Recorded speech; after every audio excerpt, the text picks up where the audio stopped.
My husband Brian is incredibly driven. His move from a regional branch to the headquarters where I work seems fueled by a fervent desire to ascend the corporate ladder and amass wealth. Initially, this ambition made me wary of him. When we first met, Brian asked, "Linda, your father is connected to the company, right?" "Indeed, I work for the same company where my father serves as an executive." Having a relative in a position of power has led to me being perceived differently by both insiders and outsiders. However, time and again, I've proven my value through my skills and performance. Strangely, my assertive nature seems well suited for this environment.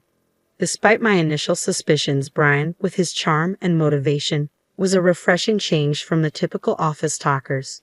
Collaborating with him was enjoyable. He was always proactive. Gradually, I found myself drawn to him. Brian proposed, declaring, "With you, Linda, I can give my all in both work and home. I believe we can make a great couple. Will you marry me?" My response was cautious. "Are you sure?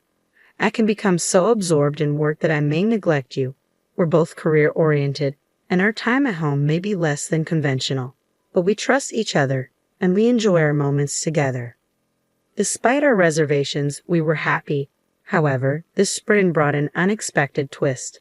Brian was to be transferred alone to another regional branch. He was deeply disappointed, and I felt it was unfair, considering we were newlyweds. But I heard it was a critical assignment that could lead to a promotion, and he should return to headquarters in about a year. Thanks to today's technology, we can video call via computer or smartphone. We spend less time together anyway, so managing feelings of loneliness and distance seemed possible. It's been about 3 months since Brian moved. We video call once or twice a week to catch up. The world is convenient now. With careful scheduling, we don't feel as lonely. During one call, I casually mentioned visiting him during summer vacation. Brian responded uncertainly, mentioning his non-stop workload. "It seems leading a project is exhausting." I trust my husband's words, yet I can't shake this lingering sadness. Suddenly, a thought creeps in about the interior of Brian's rented apartment, beyond what fate should determine. Perhaps he's too busy to clean properly, I initially rationalize. But as I glance at the tidy portion of the room visible on the screen, I'm struck by its unexpected neatness. It's impressive how he manages amidst his busy schedule. Just as I'm about to praise him for it, my eyes catch sight of an unfamiliar bag at the edge of the screen. I'm speechless. Clearly a woman's item, even someone like me, not particularly up to date with trends, recognizes it as a high-end brand. "Hey, what's that bag?" I ask, unable to ignore it. Brian glances over his shoulder quickly, his response a tad flustered. "Oh, it's a wedding anniversary gift. Since we don't get to see each other much, I wanted to give you something tangible," he explains. "I thought it would suit you. I ordered it online, so I wanted to unbox it as a surprise. But I guess I messed up. I'm sorry."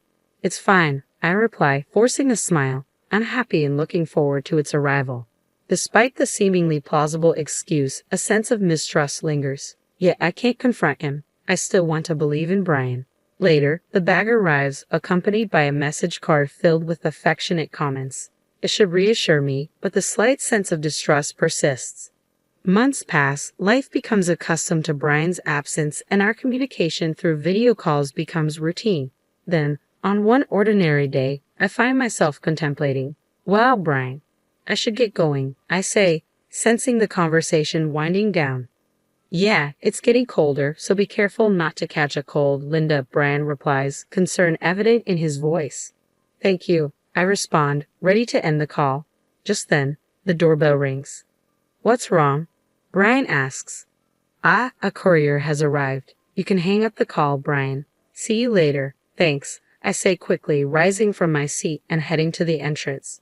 Focused on receiving the package, I don't realize I haven't ended the call or that the screen is still on. Retrieving the package, I return to my room, only to find Brian's face still on the computer screen. I guess this is the end of the call," I start to say when something unbelievable catches my eye. I instinctively cover my mouth with my hand. On the other side of Brian's desk, there's a bed, and an unknown woman sits upon it, bathrobe-clad despite the daylight. Even more shocking, the same bag I received as an anniversary present lies beneath the bed. Memories of a long-forgotten suspicion resurface. Brian had indeed brought another woman into his apartment, not just once or twice. She seems completely at ease, playing with her smartphone. You seem to be having so much fun chatting with your wife, the woman says, a mocking cackle in her voice, unaware that I'm listening. That might be true, but she's not here now, Brian replies, a grin on his face. You're such a jerk, the woman retorts. The real jerk is you, leaving your bag out in plain sight. I had to buy the same bag just to camouflage it. It was expensive, you know. That's your own fault. It's a shame that a luxury item like that is wasted on her. She has no sense of fashion.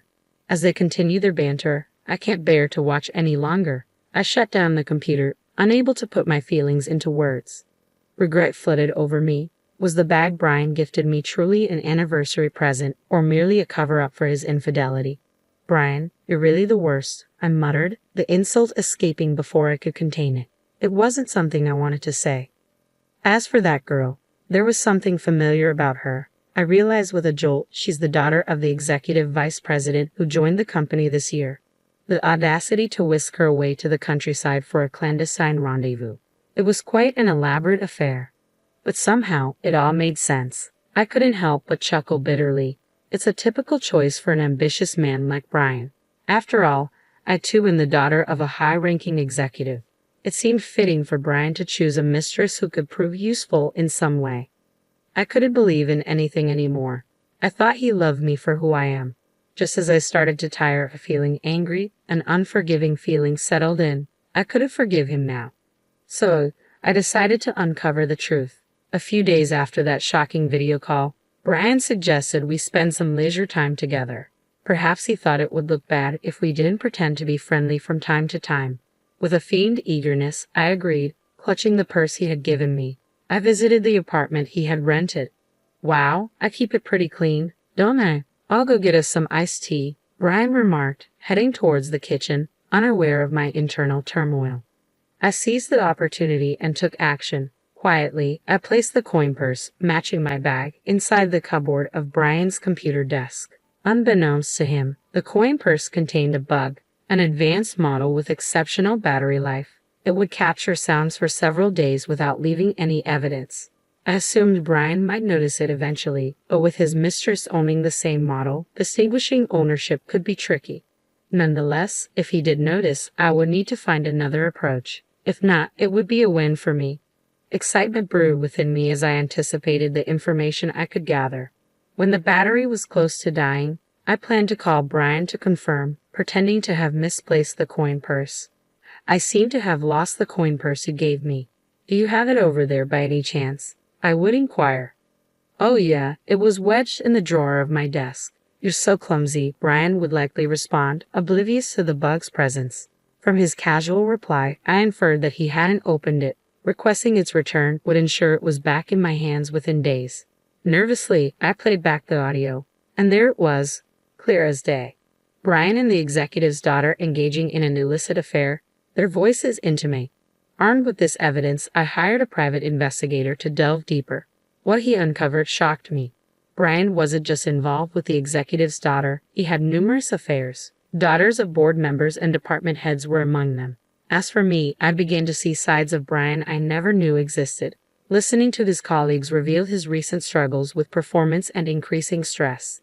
It seemed his focus had shifted from work to networking, realizing his efforts alone were no longer sufficient. I genuinely feel sorry for him. Failing to perform at work can be a bitter pill to swallow.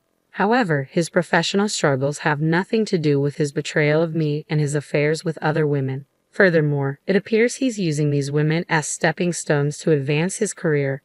It's despicable behavior, both personally and professionally. As I delved deeper into my investigation, my feelings for Brian quickly cooled, replaced by a growing sense of vengeance. He wounded my pride deeply.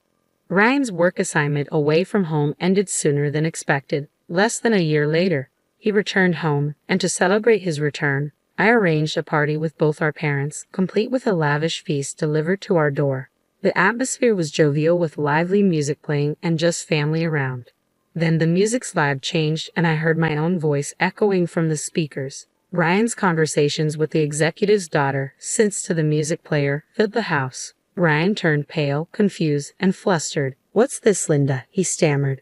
I had already briefed my parents about the situation. But Brian's parents were in a state of panic upon hearing their son's voice intertwined with a woman's they didn't recognize. They confronted him, demanding answers. Ryan, what's the meaning of this? Surely, you're not cheating on Linda. They pressed, their voices laced with concern. I played the audio recordings of Brian's conversations with the other woman, obtained with the help of the investigator.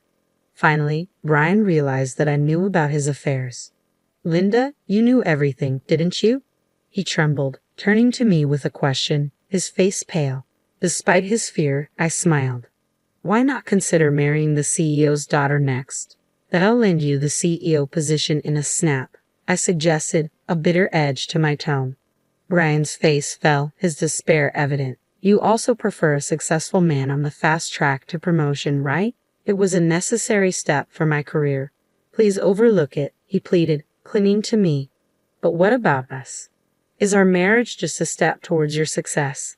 I challenged, my voice tinged with hurt. No, that's not it at all, Brian insisted, though his words seemed forced. You're special. Despite his reassurances, Brian appeared flustered. My father stepped in, his gaze piercing. Brian, did you approach my daughter to take advantage of my position? Tell us the truth. Brian hesitated before confessing. Initially, it was about getting ahead. Even though other women were merely tools for my advancement, I am truly serious about Linda. I promise I won't cheat again. Please forgive me this time. I want a chance to make it right. It was difficult to discern if he was lying or telling the truth. After such blatant infidelity, even when he claimed I was special, trust was hard to come by. It's not my place to decide, my father continued. It's up to Linda. But I can't accept you as my son-in-law. I despise you. Even Brian's own parents, doubtful of their son's honesty, expressed their disappointment. We want to believe in you, but it's hard to believe that Linda is truly special to you, they admitted. My father's words stung, but it was clear that the disbelief of Brian's own parents hurt him the most. Despite their opinions, the decision to trust Brian or not was mine alone. In the end, I chose honesty about my feelings. I can't trust a man who has repeatedly lied to me, deceived me, and even ridiculed me with another woman. While I value my work and appreciate professional success, I've always aimed to achieve it on my own merits. I would never stoop so low as to use someone else for my own gain. But I'm telling you that you're different. Why are you abandoning me? We're married, aren't we? If you truly cherished me, why would you give me the same handbag that you gave to the woman you're having an affair with? And on our anniversary of all times, I confronted Brian, my frustration boiling over. Stop making a fool of me. I don't want to share a family with a lazy man who depends on others to get ahead. I want a divorce. With those words, it seemed Brian had given up. His shoulders drooped, and he began to sniffle out of frustration. He had just lost his most convenient stepping stone for his career, and it served him right. Exhausted, Brian was taken home by his parents, and it was unlikely he would ever return to our home. True to my word, I followed through with the divorce. After exposing Brian's wrongdoings to all the women involved, he was sued not only by me but also by all the women he had affairs with. Unable to pay all the settlement money, he was forced to sell all his properties and even had to take on debt. Brian would likely lose his freedom for a while, paying back his debt. He voluntarily resigned from his company, but in reality, he was practically fired. Once the rumors of his actions reached the higher-ups, it was inevitable they would be furious. With rumors spreading around the office, he probably felt uncomfortable as well. Currently, he's working in a small factory, diligently paying back his debt. His parents came to apologize and told me about his situation. As for me, I have no intentions of ever meeting him again. Of course, I received alimony from Brian. Surprisingly, when I sold the handbag, which was the same as his mistress's, I was shocked to find it fetched almost the same price as a new one because it was barely used. It felt like a little bonus. After separating from Brian, I began to contemplate what marriage really meant and what's important in life. While my work remains crucial to me, I don't discount the possibility of having a family in the future. I might use the money from selling the bag to pamper myself a bit and prepare for a new romance, as I had to work today.